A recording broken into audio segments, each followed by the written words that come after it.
Hingga hari ini DPRD Muara Enim melalui Sekretaris Dewan belum menerima surat keputusan pelantikan Wakil Bupati Muara Enim yang terpilih melalui sidang istimewa di DPRD Muara Enim, yaitu Ahmad Usmarwi Kafah.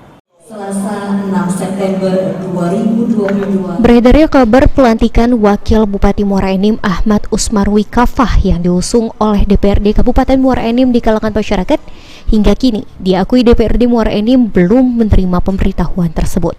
Disampaikan Sekretaris Dewan Muara Enim, Lido Septonton, sampai saat ini pihaknya belum menerima kabar atau pemberitahuan dan surat pelantikan yang dikeluarkan Mendagri. Bahkan pemberitahuan dari pemerintah provinsi sendiri belum diterima secara resmi.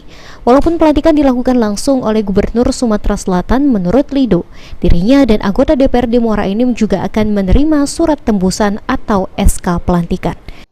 Pengangkatan Wakil Bupati terpilih yang sudah dipilih oleh dan diusulkan oleh DPRD Kabupaten Muara Enim sampai saat ini tembusan keputusan Mendagri itu belum diterima. Belum diterima, Pak, ya? Kita menunggu dari gubernur untuk kapan akan melantiknya, itu sampai sekarang belum kita terima itu.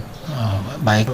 Ya. Jadi nanti akan ada undangan misalnya ke pimpinan DPRD, anggota DPRD maupun pihak eksekutif lainnya.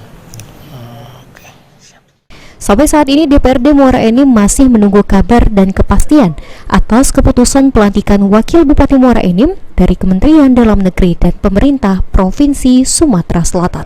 Mardiansyah, PAL TV.